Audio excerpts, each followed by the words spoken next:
नेपाली कांग्रेसलाई निषेध गर्ने जुन प्रवृत्ति देखा परिरहेको छ यसले सहमति बन्न सक्दैन। राष्ट्रिय सहमति बन्न यसले अप्ठ्यारो पार्यो।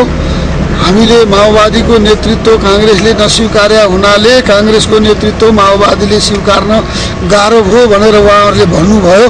त्यो अनुसार हामीले चाहिँ ल त हामी पनि माओवादीको नेतृत्वलाई स्वीकार्छौँ भनेर हामीले दुईजना साथीहरूलाई क्याबिनेटमा बाबुरामजीको मन्त्रीमण्डलमा पठायौँ पनि र हामीले उहाँहरूको नेतृत्व स्वीकार गरिसकेपछि अब उहाँहरू हाम्रो नेतृत्व स्वीकार्न तयार किन नहुने?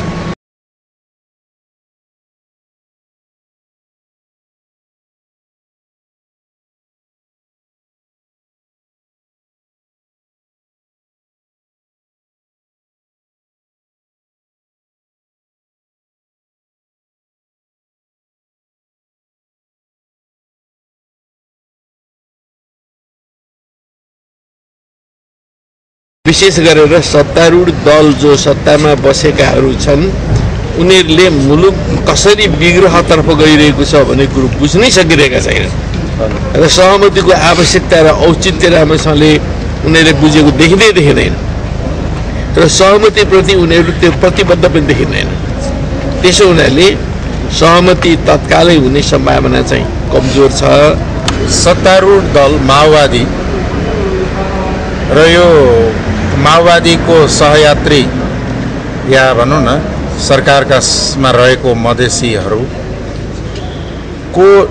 यो देश सङ्कटमा परेको छ, संवैधानिक सङ्कट, राजनीतिक सङ्कटमा परेको छ र मुलुक असफल राष्ट्र हुँदै गएको छ। यस्तो अवस्थामा कस्तो जिम्मेवारी निर्वाह गर्ने हो त्यसप्रति रत्तिभर पनि संवेदनशील छैन।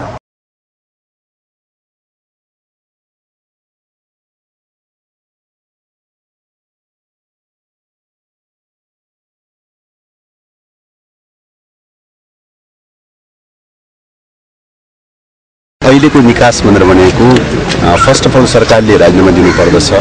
अहिले सरकार केयरटेकरमा परिणत भएको भनेर राष्ट्रपतिजीले भन्नुभएको भए तापनि सरकार मन्त्री परिषद केयरटेकरको मानसिकतामा छैन। त्यसकारणले गर्दाखेरि सरकारले विधिवत रूपले राजीनामा दिनुपर्दछ। 4 दलको आधारमा जो सहमति खोज्ने प्रयास गर्नु भएको छ, 4 दललाई बोलाएर सहमति गरिदिनु पर्यो भनेर आग्रह गर्नु भएको छ। 4 दलको आधारमा मात्रै यो हुनेवाला छैन र 4 दलका शीर्ष नेताहरू असफल सिद्ध भइसकेका छन्। त्यसकारणले गर्दाखेरि 4 दलको आधारमा हुँदैन। सबै दलहरू आमन्त्रण गरेर सबै दलहरूको बीचको छलफलको आधारमा नै खोजिनुपर्छ।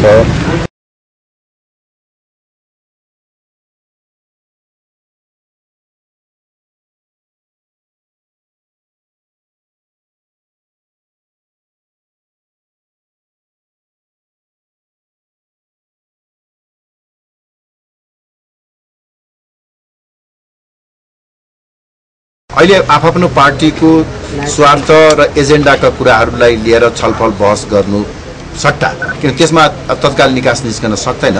अहिले हामीले निर्वाचनसँग सम्बन्धित राष्ट्रपतिद्वारा चाहिने जुन उठाइएका विषयहरू छ त्यसैमा केन्द्रित रहेर छलफल गरेर निकास खोज्नुपर्छ र त्यसको साथसाथै निकासको निमित्त केवल एउटा औपचारिकता निर्वाह गर्नको निमित्त यो छलफल गर्नेको सट्टा जुन यो सर्वदलीय बैठक छ यसलाई निकास ननिस्किन्जेलसम्मको निमित्त निरन्तरता दिनुपर्दछ।